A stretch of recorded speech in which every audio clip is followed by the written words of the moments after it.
Sveiki! Tiems, kam įdomu, kaip fotografuoja ir filmuoja naujasis Honor Magic 8 Pro flagmanas, šiandien apžvalgoje.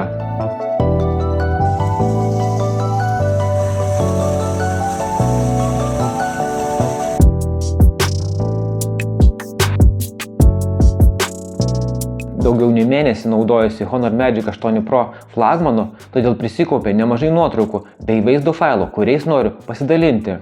Profesionaliai filmuoju ir fotografuoju jau 25 metai, o išmaniuosius telefonus testuoju jau daugiau nei 10 metų.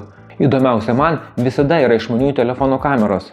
O naujausi flagmanai dabar filmuoja taip gerai, kad nebereikia net profesionalių kamerų. Šiandien filmuoju tik Honor išmaniaisiais telefonais Honor Magic 7 Pro bei aišku naujausiu Honor Magic 8 Pro flagmanu. Lyginant naujausią flagmaną su praėjusiu metu Honor Magic 7 Pro, kamera ženkliai patobulėjo, o svarbiausia – teleobjektyvo kamera, viena geriausių, kurią teko bandyti šiai dienai. Taigi, nugarėlėje turime 3 kameras – 50 megapikselių pagrindinę kamerą, 200 megapikselių teleobjektyvą bei 50 megapikselių 12 mm itin plataus kampo kamerą. Priekinė kamera taip pat 50 megapikselių, tačiau su 3D jutikliu. Išties nemažai nuotraukų pavyko padaryti naujoje Honor Magic 8 Pro. Išskirti galėčiau naujojo teleobjektyvo kamerą. Ji kur kas geresnė nei Honor Magic 7 Pro išmaniajame telefone. O geriausia tai, kad naudojant 85 mm teleobjektyvo kamerą galima daryti labai įspūdingus makro kadrus.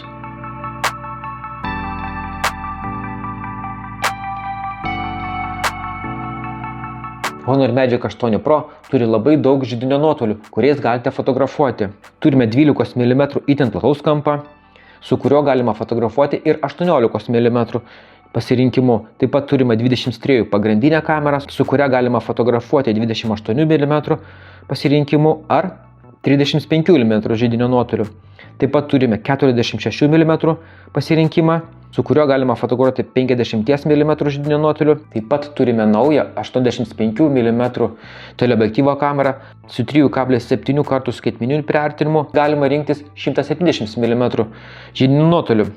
Taip pat mums siūlo 10 kartų arba 230 mm židinio nuotoliu, su kuriuo galima fotografuoti ir 340 mm židinio nuotoliu. Išties gausus pasirinkimas židinio nuotoliu, kuriais galite fotografuoti ir įamžinti savo akimirkas.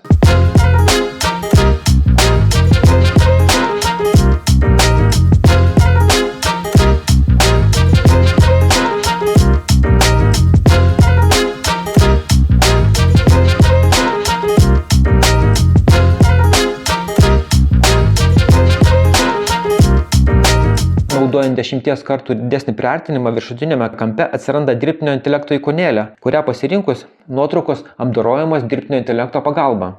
Taip turėsite ryškesnės ir detalesnės nuotraukos darytas teleobjektyvo kamera. Tiesa, ši dirbtinio intelekto ikonėlė ne visada man įsijungdavo ir nuotraukos gaudavosi ne visada idealios.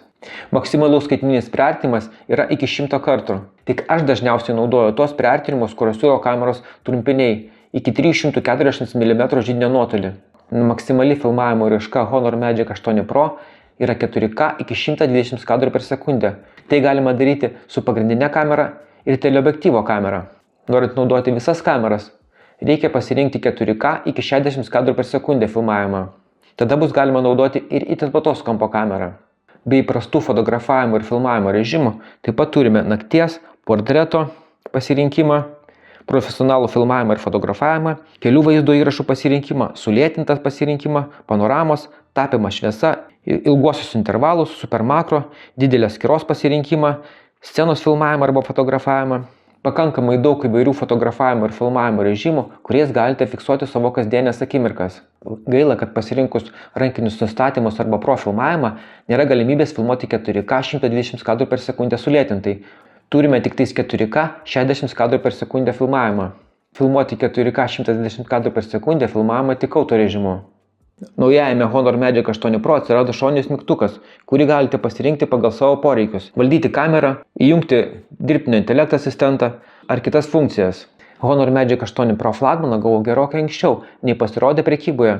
Todėl mano modelis nėra galutinis produktas. Ne visai galiu vertinti kai kurių parametrų. Man užkliuvo baterijos tarnavimo laikas, kuris tikrai nėra idealus.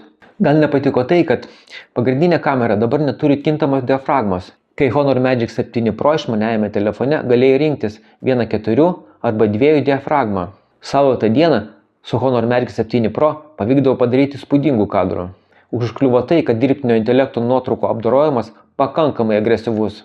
Todėl kartais reikia palaukti, kol dirbtinis intelektas padarys galutinį rezultatą.